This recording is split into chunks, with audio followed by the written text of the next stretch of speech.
Usted me dice que soy abogado y me siento maestro.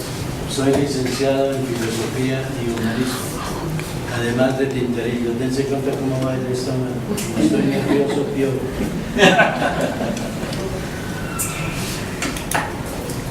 Educación, el tema central es la educación, desde el punto de vista tomista. Educación, la finalidad de la educación, según Tomás, es conducir desde el útero espiritual familiar hasta los desafíos de la vida social y política, pues el fin del individuo coincide con el fin de la multitud y se refuerzan mutuamente. Eso es paráfrasis de palabras de Tomás. La educación conduce desde el útero espiritual familiar hasta los desafíos de la vida social y política, pues el fin del individuo coincide con el fin de la multitud y se refuerzan mutuamente, porque el individuo tiene que ser virtuoso y la convivencia social igualmente. Hay una virtud personal y una virtud colectiva, que parece estar cada vez más ausente en nuestro nosotros nacional. Tenéis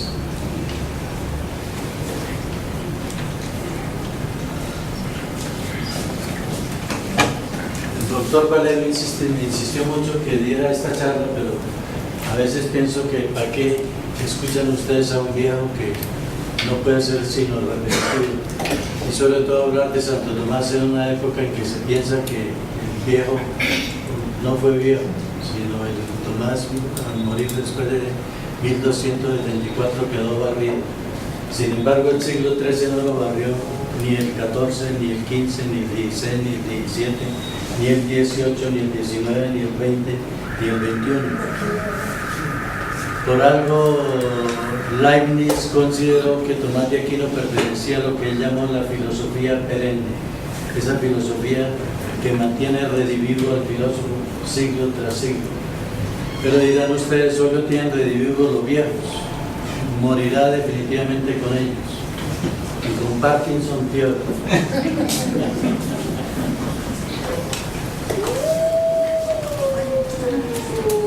Vamos a hablar de lobos esta tarde.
Voy a leer. Yo creo que se puede abrir la... No es más, hasta ayer. Ahora sí, si quieren. No sé si realmente necesite micrófono, que alcanzan a escuchar todas. Sí, sí, perfecto. Tengo problemas de articulación, especialmente de la R entre vocales. De vez en cuando escucharán ustedes que mis palabras parecen de borracho. Entonces, consideración con este pingo. El título de la charla es, de esta lectura, el humanismo sociopolítico de Tomás de Aquino y su filosofía de la educación. Ahora no se me duele. 1. El antihumanismo licantrópico. De licantropía hablamos para referirnos a la creencia popular muy arraigada en Occidente sobre la posibilidad de la transformación de un hombre en lobo. Luicos, lobo, antropos, hombre. Existe todo un imaginario lupino sostenido por el arte y la literatura hasta hoy, reiterado mediante el recurso fílmico. La psiquiatría misma contempla un trastorno mental denominado licantropía, en que la persona afectada cree estar convertida en un lobo o en cualquier otro animal feroz.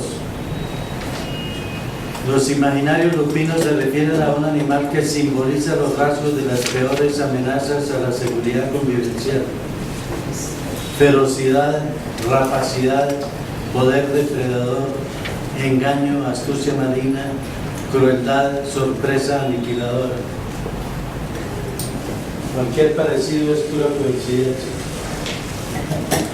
Denominar lobos a los seres humanos malévolos y dañinos, o aceptar la posibilidad de la licantropía como estado terminal de los antisociales, es atribuirle las peores características del animal, que tal vez constituía el mayor peligro para el sueño tranquilo del hombre primitivo. En la historia de Occidente pocas veces se ha defendido al lobo. En la leyenda fundacional romana, Rómulo y Remo, abandonados, fueron amamantados y criados por una loba maternal. La leyenda franciscana medieval presenta a San Francisco en diálogos pacíficos con el hermano lobo. Naturalmente todo diálogo es pacífico, porque si no, no se puede dialogar. Y en el siglo XX el premio Nobel Rudyard Kipling nos relata con sarcasmo en el libro de la selva virgen la posibilidad de que la sociedad de los lobos, la manada de Sidoní, sea, en palabras de John Rawls, más decente y ordenada que cualquier sociedad humana. El cachorro humano Mowgli no pudo gozar de mejor ambiente educativo que el de su familia lupina en el seno de la manada. A pesar de todo, aún hoy ninguna y ninguno aceptarían ser llamados loba o loba, loba o lobo, no sé desde el punto de vista de moda o de estética. Las connotaciones lupinas siguen siendo peyorativas.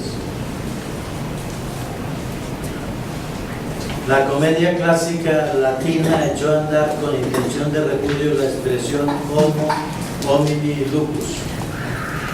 Los romanos del siglo III y comienzos del siglo II a.C. reían mucho con las presentaciones teatrales del comediógrafo Tito Macho Plauto, y especialmente con la picardía de los esclavos de Asinaria, comedia en torno a una venta de burros, que nosotros teníamos que leer cuando estábamos chiquitos. Al auditorio se le fue haciendo familiar el parlamento del comprador, a quien querían engatusar dos esclavos desconocidos para él. No me convencerás nunca de que entregue mi dinero a un desconocido. El hombre es un lobo para el hombre mientras no se le conozca. En latín, homo homini lupus dum non cognoscitur. La afirmación del mercader de burros corrió de boca en boca y se convirtió en presunción universal. Todos los hombres son lobos potenciales. Como la presunción del Dr. House o de San Agustín, todos mienten. Por eso los legionarios del imperio atacaban primero y preguntaban después. Unos 170 años más tarde, el poeta Publio Ovidio Nasón, que conocía la afirmación plautiana en el libro primero de la Metamorfosis, describe el lupinismo que caracterizaba a la Edad de Hierro, época de la práctica de toda maldad. Habían desaparecido el pudor, la verdad, chirriaban las puertas, había desaparecido la lealtad, y en el lugar habían arraigado el engaño, la traición, la violencia y la insaciable codicia. En palabras del poeta, resuena por doquier el estruendo de las armas con mano sanguinaria. Vivíase del robo y el huésped arriesgaba su seguridad. Nadie podía fiarse del otro, ni el amigo del amigo, ni el hermano del hermano, ni el padre de los hijos, ni el esposo de la esposa, ni el suegro del yerno. Nadie vivía en paz. La piedad estaba en el olvido y la justicia abandonó la tierra. Lo peor de las costumbres de aquella oscura edad lo encarnaba lo último que vieron, la transformación del hombre en lobo.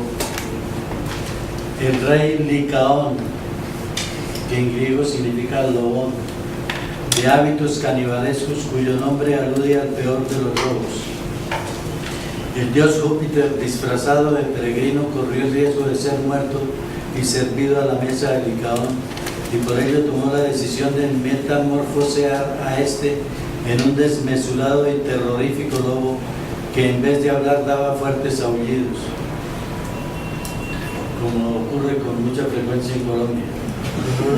La rabia se traslada de su corazón a la boca y todo su cuerpo es un retrato vivo de la crueldad. Júpiter, harto por la extensión de la maldad y de su colmo licaónico, convocó la asamblea de los dioses para decidir la suerte de la perversa especie humana que había tocado fondo. Y a propuesta del tonante, la divina asamblea resolvió destruir al género humano por toda la redondez de la tierra mediante un diluvio universal, del que no se salva sino una pareja, que después recupera la humanidad tirando piedras para atrás.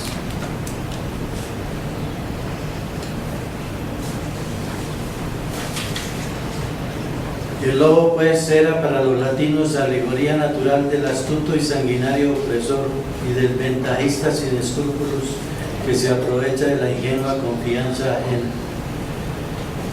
Sin conocer lobos, el que más lee estas hojas, mi personal imaginario ha asimilado desde 1952 a los 11 años la doble asociación alegórica desde cuando en el Colegio Santo Tomás en clase de latín traducíamos la fábula de Pedro, Lupus et Agnus, el lobo y el cordero.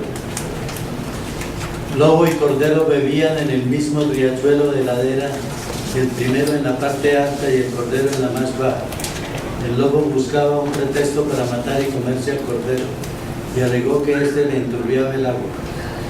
El cordero replicó que no era posible. Sin aceptar razones, el lobo saltó sobre el cordero y lo mató. Desde entonces he tenido muchas oportunidades de recordar esta fábula, la moraleja de Pedro.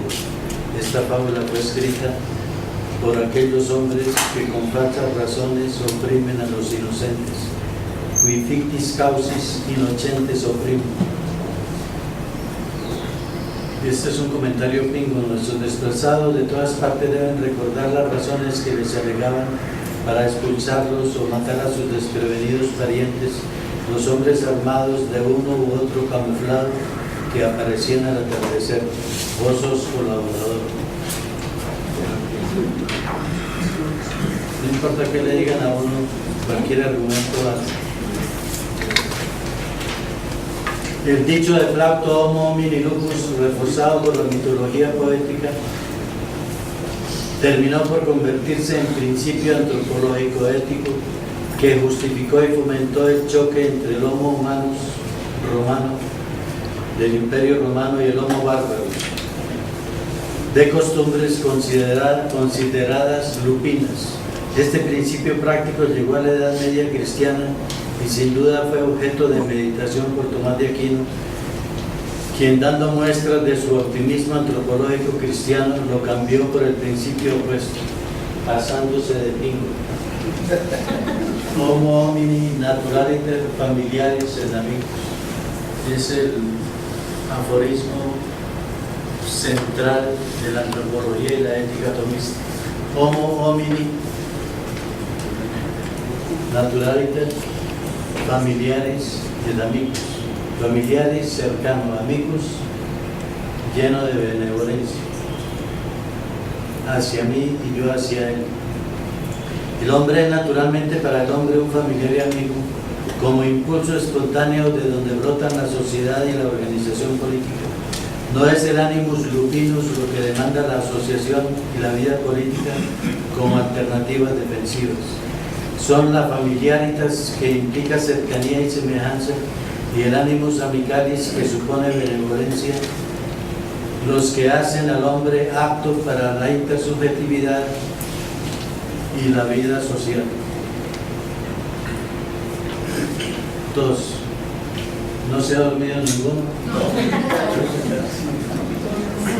Humanismo tomista, la proactividad sin fronteras. Él utiliza también la palabra, prefiere decirlo en griego, la filantropía sin fronteras. Porque la filantropía ordinaria es fronteriza. Oponiéndose pues a la presunción licantrópica del dicho provinciano, Tomás de Aquino afirma lo contrario como postulado radical y de alcance universal, del cual se derivan varios corolarios. La socialidad espontánea, la inclinación a la comunicación, al uso del lenguaje, a la cooperación, a la solidaridad, a la igualdad, a la justicia, a la búsqueda de un bien compartido o bien común, todo sostenido o todo junto con el reconocimiento de la dignidad de la persona, ens perfectissimus in tota natura, el ser más perfecto de toda la naturaleza. El postulado homo homini naturaliter familiaris et amicus, de inspiración bíblico-aristotélica, era para el Aquinate convicción de razón y de fe. De razón por el análisis de las inclinaciones y de las exigencias de la convivencia, si ésta ha de asegurar a cada individuo que no es autosuficiente los medios de desarrollo humano. De fe por el dato revelado de que la criatura terrena más perfecta es el hombre y por el mandato cristiano del amor universal. La parábola del buen samaritano se refiere a un hombre de dudosa procedencia que se compadece de un desconocido, un hombre para quien el prójimo no era precisamente un próximo o conocido como exigía Plauto, sino cualquier ser humano, aun lejano o remoto, aun de apariencia insólita, como los avatares rabones de la ficción de James Cameron. Homo homini familiaris et amicus significa, por otra parte, que el horizonte de comprensión de todo lo humano en cuanto a ámbito de circulación de los derechos y de los deberes es el referente comunicas generis humanis o comunidad del género humano, que exige superar toda reducción a grupos de conocidos, toda segregación, toda exclusión, toda frontera, y que impone, por el contrario, el ejercicio del pensamiento y de la acción incluyentes, pues la humanidad es una, como toda la tradición tomista siempre ha repetido, y que influyó tanto en el desempeño de los filósofos y teólogos y misioneros del siglo XVI. La sociedad y la organización política no son imposiciones coactivas y externas que nieguen el impulso interior de los seres humanos. Son precisamente resultado de tendencias originarias. Las tendencias individuales a conservarse, a unirse con el otro sexo con intención generativa para fundar la familia, a comunicarse mediante el lenguaje, a conocer la realidad, son concomitantes con la tendencia a vivir en sociedad y en sociedad cada vez más ordenada y perfecta. Sociedad y civitas brotan de la misma naturaleza amistosa, racional y libre del hombre. Para tomarse un hombre asocial y solitario, o es un genio, o un ser sobrehumano, o un animal. Para conservar la asociación, los individuos deben coincidir en un fin compartido, y esto es un paráfrasis de textos tomistas. Pero sucede, escribe el Aquinate, que los hombres se dirigen al fin apetecido de modos diversos, cosa que la misma diversidad de las inclinaciones y las acciones humanas nos muestra. Y añade: al existir muchos hombres y preocuparse cada uno de aquello que le beneficie, la multitud se dispersaría en diversos núcleos, a no ser que hubiese alguien que cuidase del bien de la sociedad. No es lo mismo lo propio que lo común, pues por lo propio se enemistan algunos, por lo que es común se unen. Conviene que además de lo que mueve a cada uno hacia su propio bien, haya alguien que mueva el bien común de muchos. pero tal bien es el de hombres libres que existen por causa de sí mismos y no por causa de otros.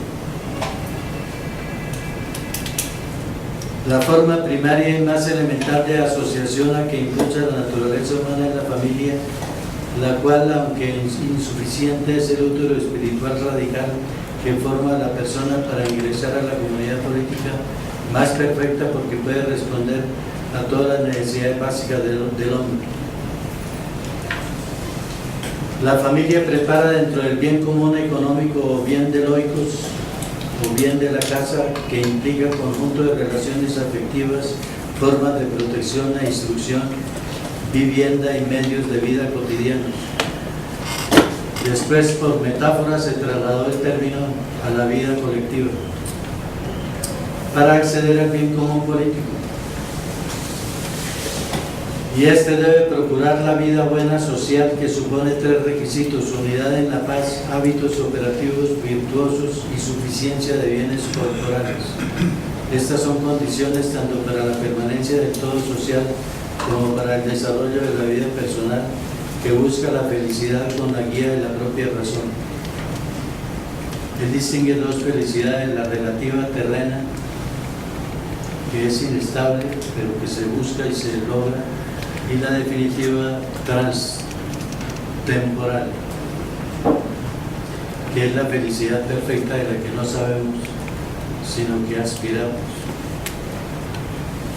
Para alcanzar el bien común político colectivo, cada persona se ordena al todo social al que debe aportar según sus aptitudes y capacidades.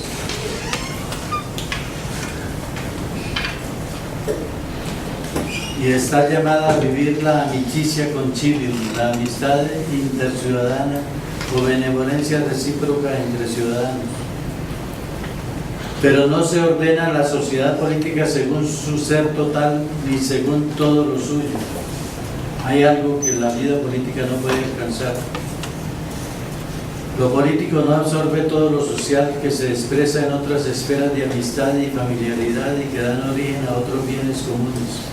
Por ello, el bien común político no es meramente colectivo, sino que debe convertirse en bien difusivo mediante la justicia distributiva, de la que son agentes, de la que es agente activo no solo el gobernante, sino también el propietario privado.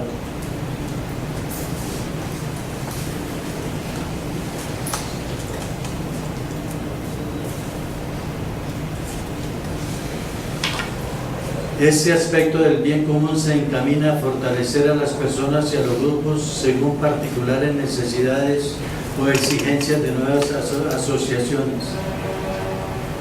Así, cada persona se hace sujeto activo de la justicia conmutativa que regula el intercambio de bienes para lograr la vita bona, condición para aportar al bien común colectivo y alcanzar la relativa felicidad terrena. Justicia general: todos los miembros de la sociedad aportan al bien común. Justicia distributiva: del bien común se toman bienes para fortalecer a los particulares, de tal manera que se hagan sujetos de intercambios, porque el que no puede comprar o vender, intercambiar bienes, está fuera de la vida social, ha sido marginado. La autoridad política pertenece por derecho natural a la comunidad de los asociados, que no solo crea las formas de gobierno, sino que transfiere la potestad al gobernante mediante un pacto, el cual convierte a aquel en representante, mandatario o gerente de la comunidad a la que debe dar cuentas. El régimen político o constitución, Tomás dice policía, y los griegos decían politeia, asegura la búsqueda y realización del bien común político por medio de leyes que reparten y mensuran las cosas que corresponden a cada persona y a cada sector social. El régimen político realiza pues su fin ético por medio del derecho, pero este no se enmarca en ética de máximos, sino en ética de mínimos. Ni prescribe los actos de todas las virtudes, ni prohíbe los actos de todos los vicios, pues dado que muchos no son virtuosos o son viciosos, se dificultaría la convivencia de todos y las normas se convertirían en instrumentos de opresión. El derecho únicamente manda o prohíbe aquellos actos cuyo valor ético tiene un sentido inmediatamente social. El derecho debe prohibir los males de mayor gravedad que atacan la existencia misma de la sociedad y los que suponen perjuicio o daño a los demás. De resto, el legislador no puede volver virtuoso a los hombres ni rechazar todos los vicios. Por eso, si los gays siguen insistiendo en que se les permitan sus uniones, pues hay que permitir. Tomás no los dejaría casar, o casar sí, pero matrimoniar no, por lo que implica la idea de matrimonio. Y seguramente no les dejaría adoptar hijos porque diría el ejemplo de los padres marca pedagógicamente a los hijos. Y estaría de acuerdo con la Corte, que el Congreso decida cómo unir a esa gente para que tengan la seguridad de que al morir alguien vaya a suceder, pero no más. Llamar familia a eso, la pelea está entre la Corte y el procurador, a quien se le llama rodo y retardatario por ser tomista. Y eso que los godos no son tomistas, porque el bonito Arias no es tomista.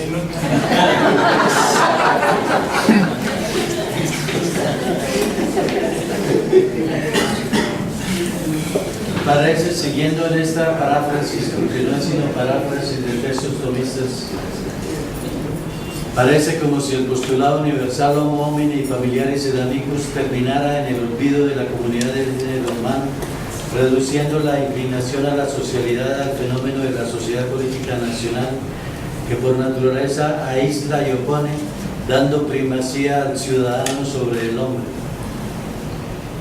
El ciudadano venezolano, el ciudadano colombiano, el ciudadano ecuatoriano, que se malparedizan mutuamente. Es que la familiaridad y la amistad necesitan de la comunión, de relaciones proximales,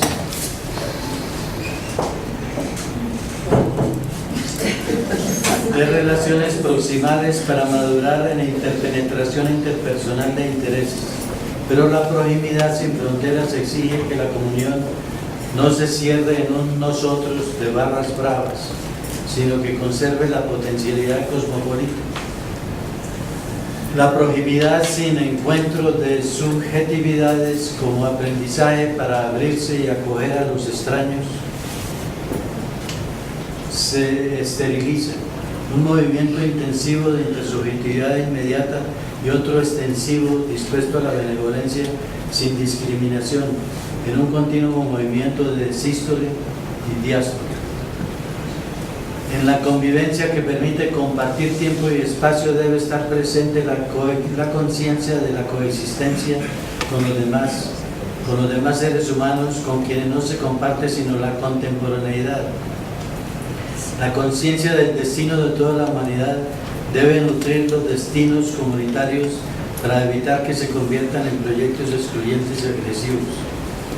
Cuando ocurrió lo del Japón, el ministro japonés dijo: descubrí que la humanidad existe. Para lograr las dos exigencias de la proximidad sin fronteras, Tomás insinuaba la inclusividad política creciente de la ciudad en la provincia, de la provincia en el reino, del reino dentro de la comunidad de reinos o imperio, y del imperio dentro de la comunidad de todo el mundo, en procura del bien común colectivo del género humano. Tiene que haber una continua sístole y diástole. Es una metáfora más o menos aproximada.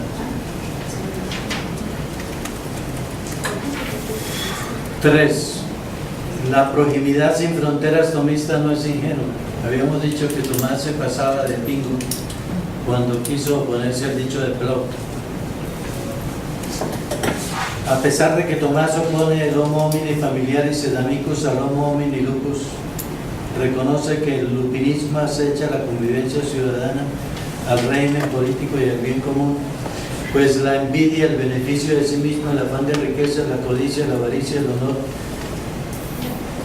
la ambición de honor y de gloria, el deseo de dominio, la convulsión al placer atizan la búsqueda del poder, especialmente del poder político. Eso es lo que él analiza en el Tratado del Reino, que ejercido con tales motivaciones y no en pro del bien común, convierte a los gobernantes en auténticos lobos, con fauces insaciables, con todo lo que el lupinismo simboliza: robo, crueldad, rapiña, engaño, saqueo, voracidad, violencia, arbitrariedad, matanza, sin necesidad de hablar de Colombia. Y cita al profeta Ezequiel: Sintetizando.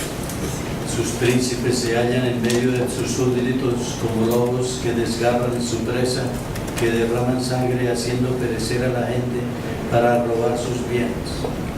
Pueden llamarse AUC o PACRIM, o FARC, o ELN, o ejército, o policía, o políticos organizados.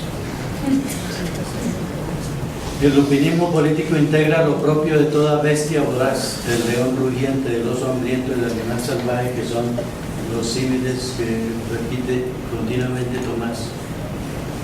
Por ello, Tomás, en clima de inseguridad generado por la tiranía, parece aceptar la condición de Plauto al presumir el lupinismo frente a todo desconocido con quien no puede darse de entrada una relación amistosa.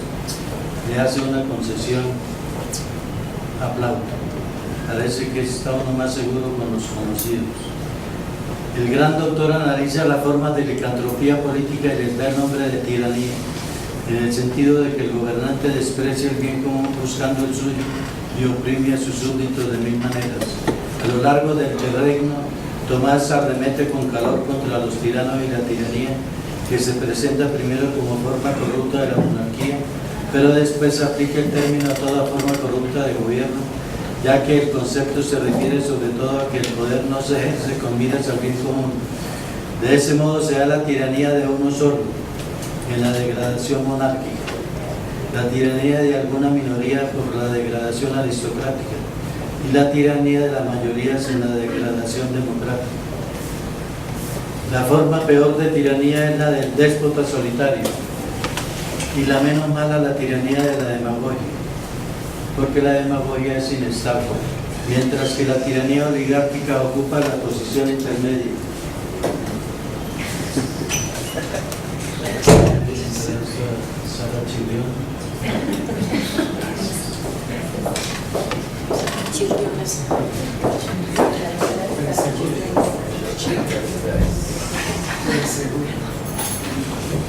Distingue entre tirano por el modo de ejercer el poder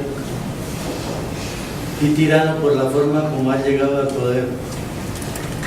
Pueden uno o algunos o muchos haber llegado al poder de manera legal y convertirse en tiranos. Y en la medida en que son reelectos, peor. Pueden uno o algunos o muchos haber conseguido por la fuerza del poder y convertirse en guardianes del bien común, lo cual puede legitimarlos, aunque la posibilidad es remota. Tal vez en el Paraguay con el doctor Francia, y tal vez en Bolívar unos mesecitos antes de que Santander lo jodiera. Tiranía es toda forma de oprimir al pueblo, haya elección legítima o no la haya. Tomás tuvo experiencias directas de tiranías monárquicas, como en el caso de su pariente, el emperador Federico Barbarroja, o en el del hermano de San Luis IX de Francia, el rey de Sicilia, Carlos de Anjou, quien, temiendo que Tomás lo denunciase ante el concilio de León, porque Sicilia era estado pontificio,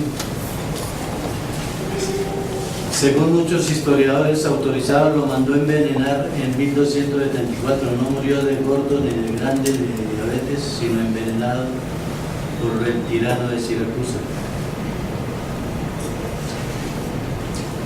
Si era de Siracusa o de Sicilia, pero tenía que ver con Sicilia. El asesinato de Laquinate por el Licaón de Sicilia fue vox populi desde fines del siglo XIII y durante el siglo XIV. Dante Alighieri lo afirma en la Divina Comedia, en el canto 20 del Purgatorio. Y en el siglo XXI los historiadores dan nuevo crédito a esta versión, que cada vez tiene más y más aceptación. porque los franceses la historiografía francesa había tenido mucho interés en borrar ese baldón hacia la nación francesa, o ese baldón de la nación francesa, asesinos de la pirata, como el baldón que recaía sobre los judíos por el presunto asesinato de Cristo. ¿Qué remedios puede haber contra las formas de tiranía? Tomás espera que el pueblo sea el responsable de tomar medidas.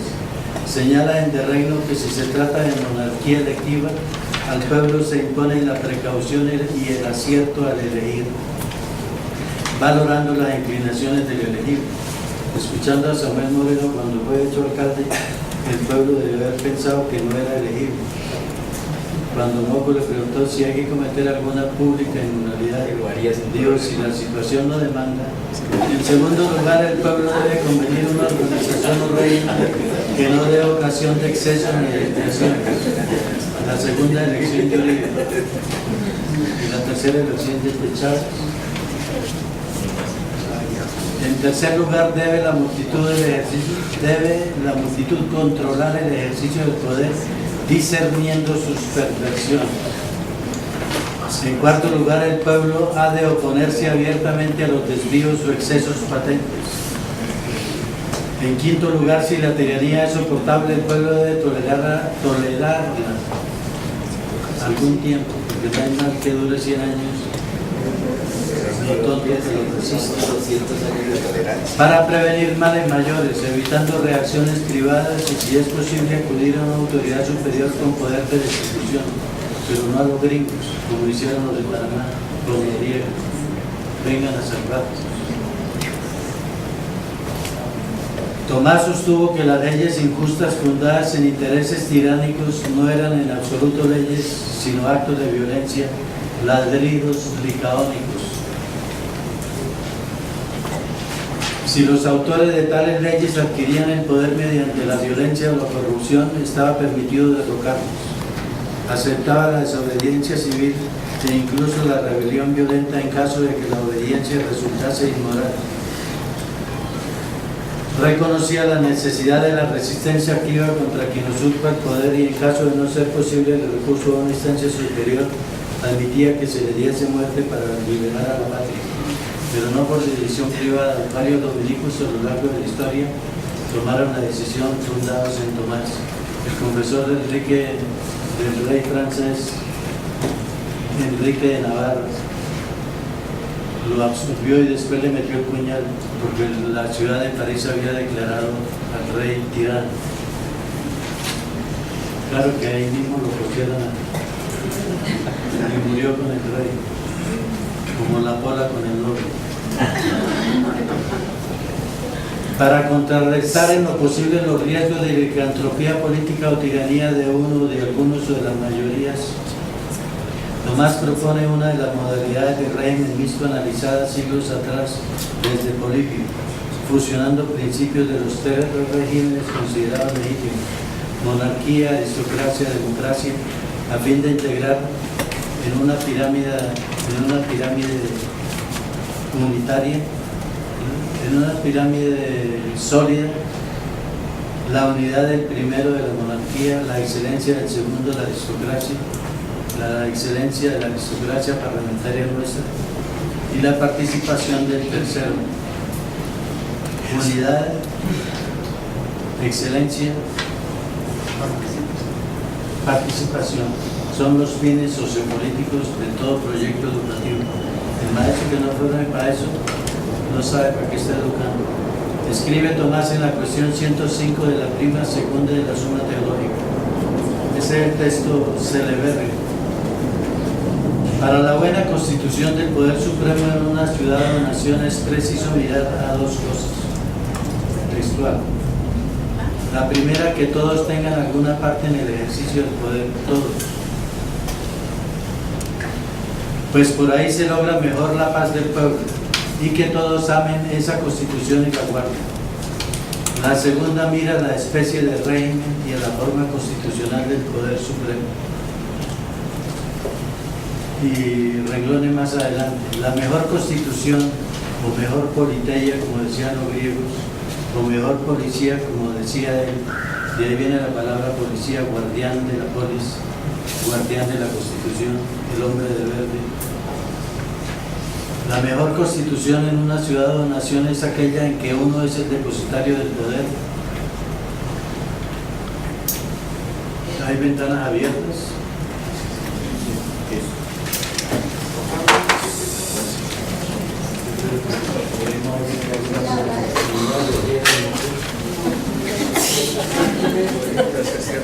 Los que tienen propensión a dormirse, cuando a esta altura la digestión ya acabó, tienen la amabilidad de decir: la mejor constitución en una ciudad o nación es aquella en que uno es el depositario del poder y tiene la presidencia. Él introdujo la palabra presidencia sobre todo, de tal suerte que muchos virtuosos participen de ese poder, Cámara y Senado. Y sin embargo ese poder sea de todos, en cuanto que todos pueden ser elegidos y todos toman parte en la elección. Tal es la buena constitución política bien combinada, en la que se junta la monarquía por cuanto es uno el que preside toda la nación, la aristocracia porque muchos virtuosos participan en el ejercicio del poder, y la democracia, que es el poder del pueblo, por cuanto estos que ejercen el poder pueden ser elegidos del pueblo, y es el pueblo quien los elige. Salen del pueblo y el pueblo es el elector. Este texto envenenó toda la historia constitucional de Occidente desde el siglo XIII y transformó la constitución constitucionaria inglesa y dio origen al régimen presidencial norteamericano por la vía del tomista Richard Hooker, maestro de John Locke, que inspiró a Thomas Jefferson.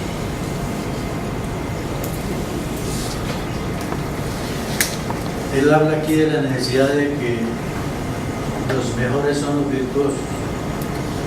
El Alquinate considera virtuoso, es decir, éticamente fuerte, que es lo que la palabra virtud y virtuoso es una palabra bobalicona en español, pero en latín virtuoso no es bobalicón, significa éticamente fuerte, a quien ha integrado en su talante de manera habitual y estable los dinamismos básicos para ser considerado hombre bueno, capacidad de comprensión racional, de modo que un burro no es virtuoso, lucidez para decidir valiosamente en situación, equilibrio o temperancia en la satisfacción de sus apetitos, capacidad de afrontar retos y amenazas, voluntad de reconocer y dar lo que se debe a los demás y al bien común. Y Tomás le agrega los tres dinamismos del hombre de fe, que hoy al no creyente no les suena y se limitan a llevar en el entreteto de las señoras los símbolos de las tres virtudes teologales. Necesita un ancla y una llamita y adorna muy bien el entreteto, pero no tiene nada que ver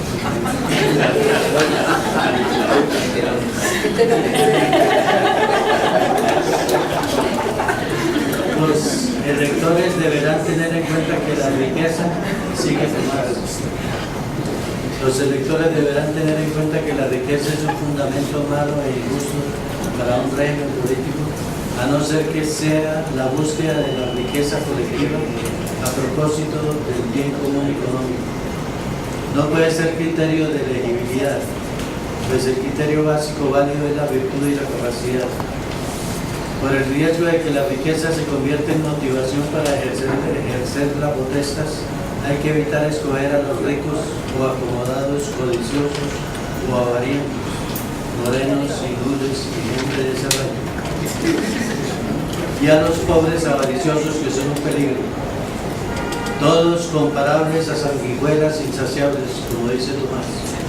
Si los elegibles son establemente virtuosos, así sean ricos, hay ricos virtuosos, acomodados virtuosos o pobres virtuosos que abundan mucho, preferirán servir al bien común y no aprovecharlo para acrecentar la riqueza o para redimirse de la ironía. En la policía bene con mixta o constitución adecuadamente combinada, La potestad debe ser de todos. El poder debe ser del pueblo en su totalidad, que abarca todas las clases sociales, y los elegidos para presidir o para actuar colegiadamente como varones sabios y nobles, los más aptos, deben ser elegidos de entre el pueblo y por todo el pueblo. Esto es lo que yo digo. Se exige además que quien preside la totalidad social no sea un extranjero o que sirva intereses extranjeros, como en los modelos herodianos, porque tienen poco afecto al pueblo y cuidan poco de su bienestar. Así los elementos aristocráticos y democráticos sean de base popular. Si la unidad, propósito primordial de quien preside funciona en provecho extranjero, se desvirtúa toda la pirámide, que puede dislocarse o convertirse en un aparato de opresión global. Aquino, por otra parte, Tomás de Aquino, por otra parte, no recomienda los mandatos vitalicios o prolongados de los gobernantes, así estos parezcan virtuosos. En el de reino recomienda el cambio periódico de los gobernantes, así no se hacen insolentes con la permanencia en el cargo y se hacen más moderados. No es verdad que se destruye la república con el cambio de poderes si se eligen magistrados idóneos. Además, no hay peligro alguno, ya que han de juzgar según las leyes establecidas a las cuales están sujetos por juramento, porque no es princeps supra legem, sed lex supra principem. No está el príncipe por encima de la ley, sino la ley por encima del príncipe, a no ser que se trate de Uribe. Pero no basta con la forma del régimen político si el pueblo no recibe una buena educación, que Tomás llama bona disciplina, lo que los griegos denominaban eupedia, para que cada ciudadano logre el aprendizaje de la amicitia concilio, lo cual demanda hábitos operativos públicos que manifiesten en cada uno tanto la adhesión al bien común como la conciencia de lo que implica el régimen mismo, búsqueda de la unidad, búsqueda de la excelencia y procura de la participación sin exclusiones. Si no hay eupedia política, espontáneamente muchos desarrollan inclinaciones licantrópicas. La eupedia tomasiana tiene dos caminos o dos vías formativas. La vía moris, para los naturalmente bien dispuestos, responsabilidad de los padres y de los maestros, y la vía timoris, per vim belmetum, por la fuerza o por el miedo, a cargo de los gobernantes, para los protervos e inclinados al vicio, que no son fáciles de persuadir ni con palabras ni con ejemplos. El código del la infancia y la adolescencia no tiene en cuenta para nada de eso. Los protervos son espontáneamente insolentes, arrogantes, desvergonzados, violentos, libertinos, rapaces, petulantes, procaces, inescrupulosos, explotadores, perversos. La protervia tomasiana traduce lo que los griegos llamaban kakia, disposición viciosa, malignidad, malevolencia, malicia, sordidez. Protervia latina, kakia griega. La eupedia política no consiste prioritariamente en discursos de adoctrinamiento, sino en la creación de un clima convivencial traducido en conductas compartidas habituales que no contradigan los valores que las palabras transmiten, pues se corre el riesgo, como efecto de la incoherencia o la mentira pedagógica, de establecer una eficaz cacopedia, como los griegos llamaban a la mala educación.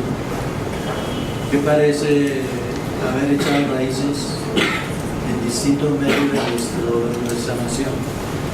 La cacopedia favorece la protervia y esta impulsa a todo animal político dispuesto a alcanzar el poder para satisfacer sus propios apetitos. Para desestimular el auge de la protervia, el Akinate enfatizó que a los mal inclinados es preciso tratarlos con suficiente rigor, de tal manera que el temor llegue a convivirlos para que desistan de hacer el mal, permitiendo a los demás una vida tranquila, con la esperanza de que se reeduquen y los hábitos coactivos los conviertan algún día en virtuosos auténticos. Como dice el Código de Infancia y Adolescencia, si tiene menos de 14 años, no es responsable de nada, ni hay que consentir. Y si es mayor de 14 hasta 18, por traía hasta 6 años con medidas pedagógicas suaves. Y si el muchacho de 20 años tiene cara de niño, hay que presumirla en la menor edad posible para favorecer. 3 propósitos tiene la ley que utiliza la coacción y la pena: la seguridad general, el escarmiento y la enmienda del derecho. El realista Tomás estaba convencido de que la vía timor es el recurso indispensable de la sociedad que busca desanimar a los bricamones.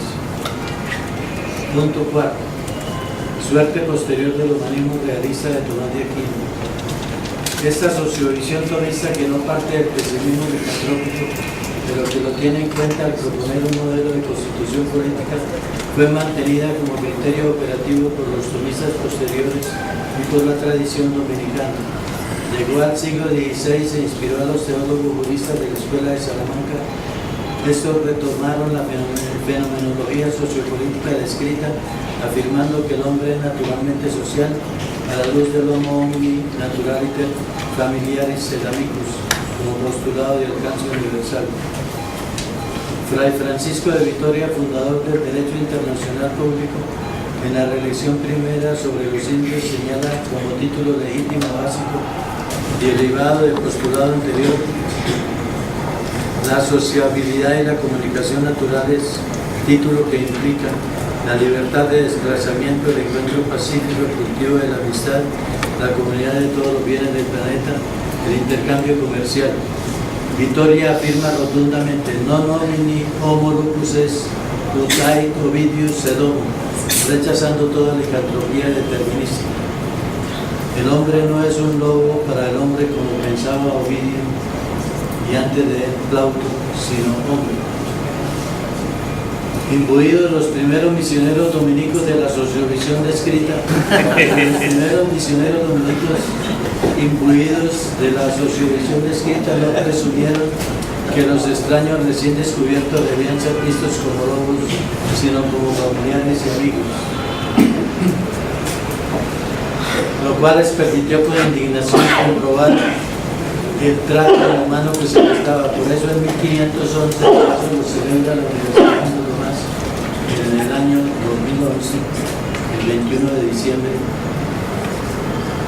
La pequeña comunidad dominicana de la Española, con el acuerdo de todos, propuso un texto de sermón que sería leído por el mejor orador, Fray Antón de Montesinos, para denunciar públicamente la bestialización a que las instituciones coloniales sometían a los aborígenes. ¿Y estos no son hombres?, preguntaba Fray Antón con gran vozarrón, sin necesidad de micrófono, y en un lugar de mala acústica, pero lo oyeron bien. Frente a cada comprobación de injusticia evidente, ese público reclamo de Montesinos, según el historiador Luis Hanke, constituye uno de los más grandes acontecimientos de la historia espiritual de la humanidad. Fray Bartolomé de las Casas, convertido por la elocuencia y el compromiso activista de Montesinos, descubrirá más tarde que las actitudes de auténtica humanidad se daban espontáneamente entre los indios y que paradójicamente era una feroz licantropía la que guiaba el accionar de los cristianos conquistadores. A Bartolomé el papá le había regalado un indiecito de 12 años y Bartolomé se la pasaba saltando, gritando y corriendo por esos montes de Dios en su tierra, y no se metía con los muchachitos españoles porque siempre le tiraban piedras. Y su verdadero amigo fue el indiecito, que cuando volvió a Cuba lo devolvió a sus padres, averiguó quién es, de qué familia era, y lo entregó civilizado. Según Bartolomé, no necesitaba civilización, sino domesticado.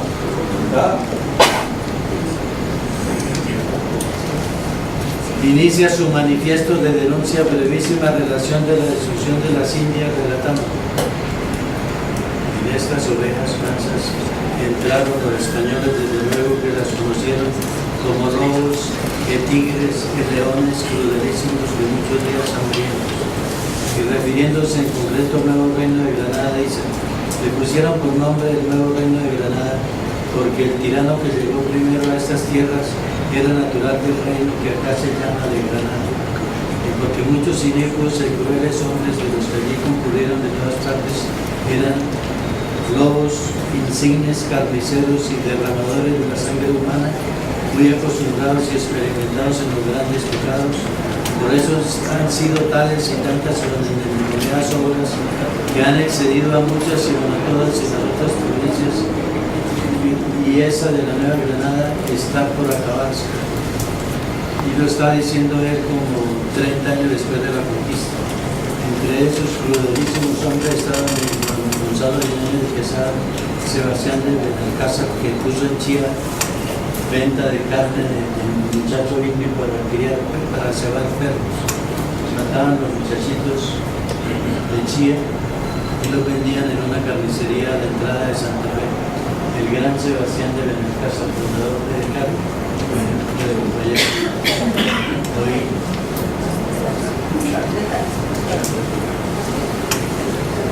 Fray Antonio y sus compañeros iniciaron una nueva forma de eupedia para echar la base de nuevos regímenes eurocráticos fundados en la dignidad y la igualdad de las personas, sin exclusiones ni segregaciones. De la Magna Homilía partieron las primeras escuelas para criollos, indios y mestizos, de donde surgieron los estudios generales y las primeras universidades hispanoamericanas, entre ellas la USP, que no se llamó así. Siguiendo el reclamo de Montesinos años después, Fray Bartolomé de las Casas, Fray Julián Garcés y Fray Bernardino de Miranda, primeros activistas de derechos humanos, persuadieron al Papa para reconocer públicamente la humanidad, la dignidad y la igualdad de los indios. Y radicalizando ese reclamo, Fray Bartolomé de las Casas, convertido en el primer procurador general de las Indias, en el sentido de defensor de los derechos del bien común y de los más débiles, que es lo que en español significó siempre procurador general.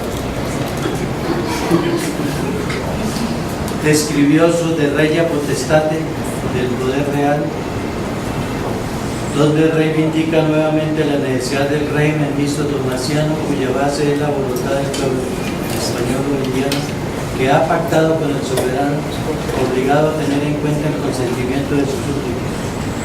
Cuando Rousseau escribió el contrato social, parece que se inspiró en el de regia potestate de Bartolomé. Uno nunca parte de cero.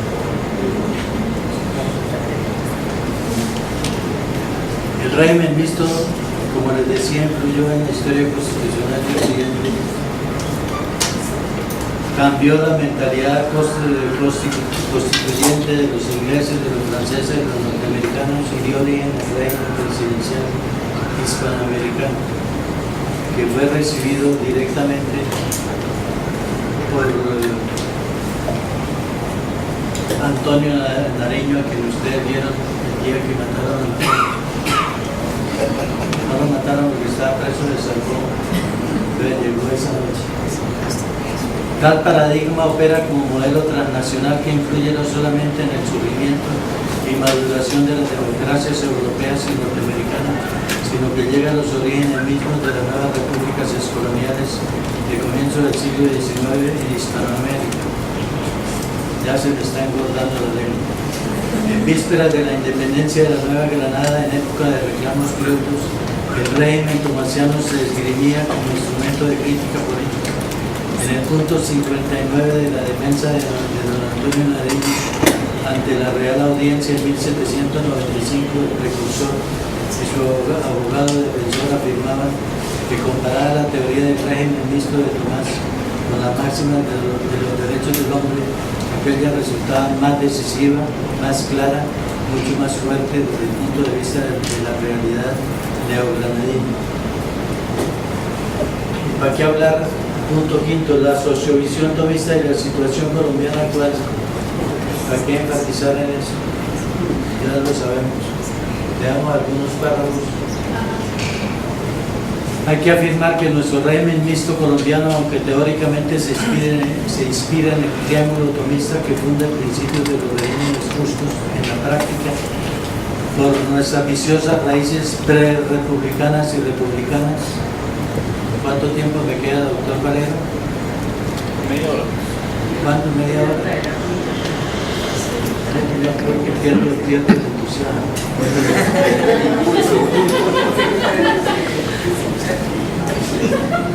Se ajusta más al régimen visto que articula principios políticos con principios oligárquicos o plutocráticos y democráticos con evidentes reiteraciones oclocráticas por manipulación demagógica. Oclo significa chusma. El principio aristocrático tomista o gobierno de los mejores, Aristóteles, que debe actuar como sabia en todos los niveles del corpus político, no parece haber arraigado como criterio ni para elegir ni para ser elegido. El único que cree en esa tontería es Momus. Por eso yo no soy corrupto. Yo no soy corrupto, sino bueno. A ver si me digo. Peñalosa se cansó de la vaina. Y Lucho tío. Reiteradamente no se elige a los mejores ni a los buenos, ni la mayoría de electores en país de abstención son los mejores de la voluntad general. Lo más frecuente es que estos en tácita con naturalidad voten por quienes tienen la impronta de la caquía licantrópica, oculta bajo las sonrientes y flamantes fotografías de la publicidad de campaña y de los tarjetones de votación, todos en actitud de familiares y amigos, o en pose hierática. Los colombianos no tenemos experiencia sino del perro lobo, pues el auténtico lobo es propio de Europa, Asia y América septentrional. El diccionario de la luz lo describe: tronco ágil, esbelto, cabeza grande y fuerte como vimos al comienzo, con hocico puntiagudo, orejas erectas y visión inteligente y astuta. No lo vemos ni por nuestros montes ni por nuestras calles, pero sí conocemos de cerca los dictadores políticos que roban, engañan y matan, dando aullidos por nuestros pasillos y recintos públicos o a través de los medios de comunicación. En televisión se presentan disfrazados como el lobo de Caperucita y no son tan expertos como el lobo verdadero. El único que se cree tal es Uribito, cuya fama hay que reivindicar. Hay que reivindicar la fama del lobo verdadero, pues parece que nunca fue tan malo como tantos licaones colombianos que resultan inocentes o pagando penas irrisorias. El régimen mixto colombiano parece fundarse desde su origen en el pésimo basamento de la riqueza, no de la nación, sino como criterio electivo y como propósito de los elegidos, ricos, acomodados o pobres, que no aceptan su pobreza, ninguno virtuoso. En Colombia, es significativo que en Colombia la palabra pobre no denota solamente que vive con escasez, sino que tiene connotaciones que obliga a excusarse al que se presenta. Pobre pero honrado. Si el fundamento del régimen no es la virtud, condición del honesto vivir, los agentes políticos están dispuestos a activar todo género de tiranía o forma de injusticia en fraude del bien común. Y seguimos, habrá que saltar porque eso está muy largo.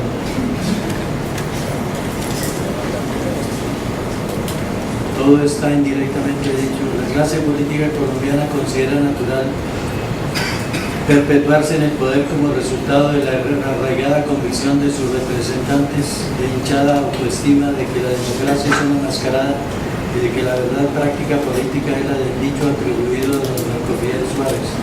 Ve más un águila sola que un ejército de lechuzas. Por ello el poder tiende a convertirse en vitalicio en cabeza de los reelegidos de todas las elecciones o en hereditario en cabeza de los delfines. Lobeznos que afilan los dientes temprano, que lo consideran derecho sucesoral indiscutible de base genética porque va en los testículos del padre. En nuestro régimen lupocrático, nuevos factores de poder, reales de poder, sin responsabilidad política, se apropiaron de las instituciones del régimen mixto proyectado en 1991 y que resultaba una denuncia global al aparato de intereses corrupto y corruptor tradicional.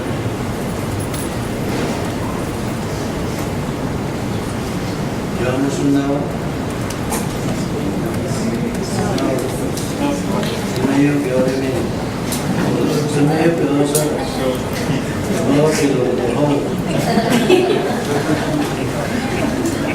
resultaba una denuncia global al aparato de intereses corrupto y corruptor tradicional. Los ingenuos y entusiastas constituyentes se prometían que su carta funcionaría como un instrumento eupédico para formar al nuevo colombiano protagonista de la ética civil inspiradora de la futura democracia democrática. Pero 20 años más tarde, los constituyentes que quedan al celebrar tienen que reconocer melancólicamente que la cocacracia se los comió vivos. Y no se celebraron propiamente, simplemente conmemoraron. Porque celebrar ¿qué? Y se sigue hablando de las prácticas educativas que empiezan en el consejo materno que usted ya conoce, consiga plata México honradamente. Pero si así no se puede, consiga plata México. Parece que partió de Antioquia, pero llegó de acá y a la costa de San Miguel y cundió el mapa.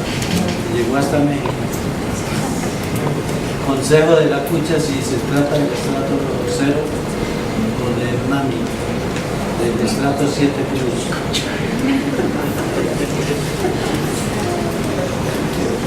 Es patente que la estimulación temprana materna al futuro licántropo no ocurre solamente en Paisalandia, sino en todas partes.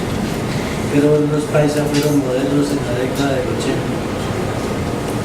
Esa inducción plutofílica se convierte en resorte de todos los sueños y de todos y de todas, militares, policiales, profesionales, comerciantes, etcétera, etcétera, maestros y hasta curas. Naturalmente que el consejo materno se justifica en el sentido de conseguir plata honradamente para alcanzar los medios de vida necesarios. El Aquinate está de acuerdo y dice aquí, si los hombres intentaran vivir de acuerdo a la virtud, estarían contentos y satisfechos con las cosas que bastan para el sustento de la naturaleza. Pero como dejando de lado ese intento ansía vivir cada uno según su voluntad y capricho, ascendencia y descendencia de virtudes, de ahí que cada cual intente adquirir todo lo que le permite cumplir su voluntad. Como el deseo desordenado de los hombres tiende al infinito, por eso codician ilimitadamente las cosas que puedan satisfacer su deseo. Los servidores públicos, por ejemplo, ricos, acomodados, pobres, codiciosos, no virtuosos, con mentalidad atizada por el clima cacopédico nacional, no están contentos con sus suelditos que les permiten conseguir las cosas que les bastan para el sustento de la naturaleza e intentan adquirir todo lo que les posibilita satisfacer su voracidad mundial. Por ello, al acceder a sus puestos inspirados por sus imaginarios de origen rural, porque todos somos de origen campesino, perciben al Estado como una gran finca ganadera y frutera que no pertenece a nadie, a donde se llega con uñas libres a vigilar y cosechar. Sueñan casi todos con disponer, como dice el Código Penal, apropiarse, usar, desviar del ganado, pecus en latín, metáfora del erario público, y con sacudir, con cútere, confusión, cuanto árbol esté floreciendo. No importa si el Código Penal en el título 15 reprime casi todas las formas de robar o desviar el ganado público, las variadas formas de sacudir, que no solamente se quedan en la corrupción propiamente dicha, hay como que condena a los ciudadanos por peculado, que no solamente se quedan en la conclusión propiamente dicha, sino que abarcan el provecho de la celebración indebida de contratos de tráfico, de influencia de la mayor parte de los tipos delictivos contra la administración pública. Los depredadores no se asustan, pues saben que hay que hacerlo bien y que los alcanzados por el brazo débil de la verdadera justicia no son solamente los cascareros confiados. Si cae algún pez gordo, este cuenta con la posibilidad de recusar o de denunciar a sus juzgadores por conductas idénticas. Yo le conozco su robo raro. Licadón no como licadón.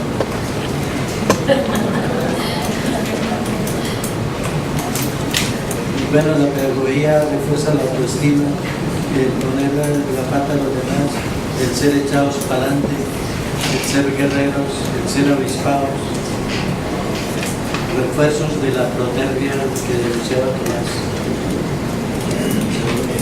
Y a todos nos susurra la tierna vocecilla de nuestra madre muerta con plata. Seguimos hablando de los soldados y de la policía, esa cacomedia formativa de la policía y de los soldados es la misma de las BACRIM, del ELN o de las FARC. Todo máquinas de muerte intercambiables por nuestra mentalidad mercenaria. Y así los profesores de la Facultad de Educación de la Universidad de Santo Tomás y ese pobre viejo que nos consideramos decentes, pero somos de hábil virtud, acuciados por nuestras necesidades, vivimos perpetuamente tentados a dar el paso a la zona tenebrosa, donde los licántropos de arriba interactúan más allá del bien y del mal. Si ellos tan importantes y tan pulcros y bien perfumados violan todas las reglas impunemente, ¿por qué yo no?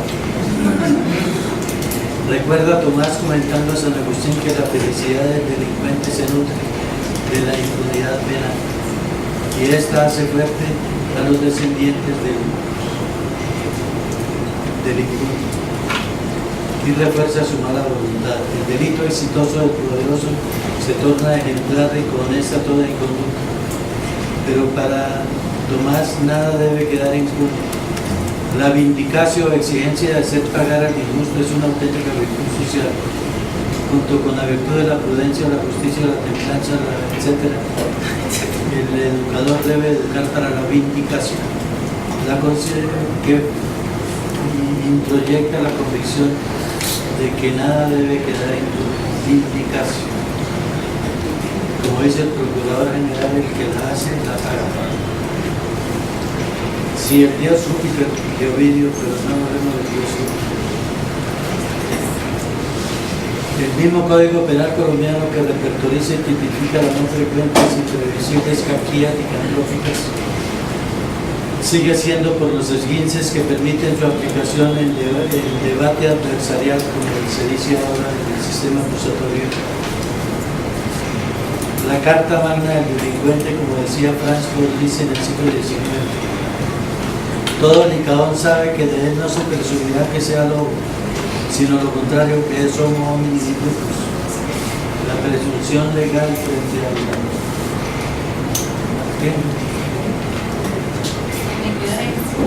denunciado es que ese señor es homo homini familiaris lupus. Esa es la presunción. No se presume que sea lobo. Y que al fiscal no siempre hábil le corresponde la carga de la prueba y lo jodido que es probar, y que se puede negociar por el principio de oportunidad. Entonces yo prenegocio la mitad de la pena o ninguna pena.